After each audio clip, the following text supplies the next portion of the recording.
If you want to see how good you can become, you should write this stuff down. You should look at it very often.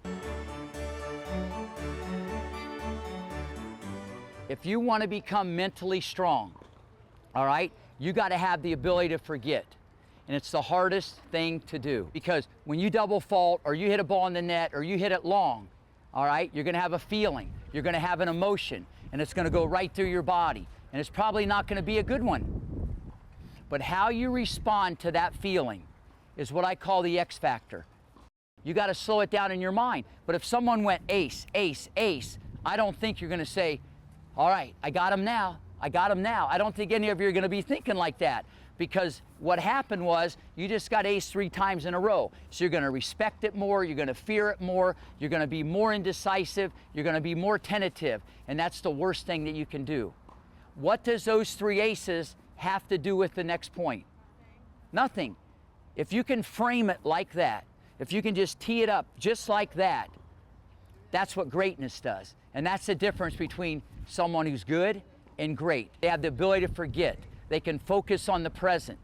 And it's been my experience. You know, people ask me all the time, what's the similarities? Capriati, Roddick, Venus, Serena, okay?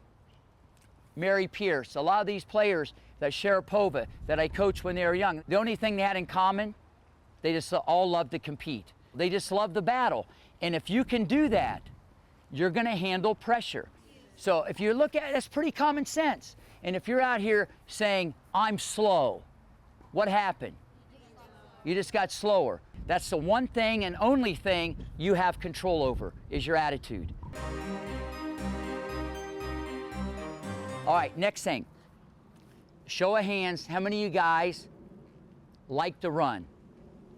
If you don't like to run, no matter what age, what I would recommend, I think you should retire at 8, 9, 10, 11. This is the wrong sport. I'd retire at a young age, take up bowling, golf, swimming, do something where you don't have to run. So that's the keys to the car. This is a running sport. This is a change of direction sport. Next thing, how many of you, when you play, get tired? Okay, well, that's another thing. And you got control over that. That's unacceptable. If you want to see how good you can be, okay, you got to get your butt in shape. You got to jump more rope. You got to do more agility drills. You got to get fitter. Once you get tired, you're not going to run. You're not going to bend. You're going to get impatient. You're going to do things that you normally wouldn't do. So that's just unacceptable, especially at this age, to get tired. What is that? Tired? I don't know what that means at your guys' age. It's unacceptable. I bet you anything, if you were really, really tired and you couldn't go anymore, okay, and your mom said, hang in there, I'll get you an iPhone, you guys would be all over the court like a little jackrabbit. I'm telling you, you'd have a second, third, and fourth win. You'd be all over the court just flying. If you got to do it for other reasons, it ain't gonna work. The out balls. I told you guys this many times, and I'm still seeing it. If the ball goes out, get it. You got to get the ball. I don't care if it's 1 inch out, 1 foot out, 10 feet out. Here, at this place, the fences are out. Now, if you run for every ball, here's what's going to happen. The in balls are going to become a lot easier. You're going to build confidence. And when you build confidence, that's what this is all about. It helps your determination. It helps your fighting spirit. It helps your persistence. More importantly, you're practicing strokes from way outside the court, and you're going to be there as you get older. Back in the mid-'90s or late '90s, whatever, Venus Williams was playing Spurleya at the US Open when they had that famous bump incident. It was 6-all in the tiebreaker. Spurleya hits a backhand angle. Venus is about where Alana is off the court, running all the way over there in the tiebreaker, 6-all in the third, hits his backhand cross-court angle from way over there. The crowd goes crazy. The next point, the girl serves. She's freaked out. She double faults. The match is over. They interview Venus. After the match, they said, that was an amazing shot. How did you hit that ball 8 feet off the court and make that shot? She goes, well, ever since I was little, I've always trained to hit the out balls. I always played the out balls. Came right from the heart. It was no big deal to be in that position. She didn't freak out.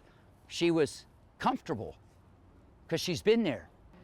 And a lot of this stuff is right here, your attitude. Some of you go, well, wait a minute, I have the best attitude when I'm winning 6-0, 5-0. I know you do then. I want you to do it when it's the other way, you know, because you got control over that. Don't make it easy for the person.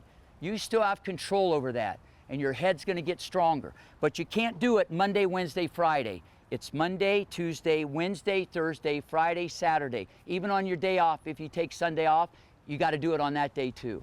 You got to train yourself, and you'll become that. If I say check, you go back the same way, okay? Good. Recover. Gabriella Price is the closest thing I've ever seen to a Jennifer Capriati at this age. But Gabriella is even a little further along athletically. Pull the left in. Rick is really nice to me, and he always helps me with things. Well, I've been coaching tennis, 30, 35 years. And a lot of kids that I've had since a young age have went on to become household names. Jennifer Capriati, Venus and Serena Williams, Andy Roddick. When I'm playing with people, he tells me what to do and stuff when I'm playing matches on his court.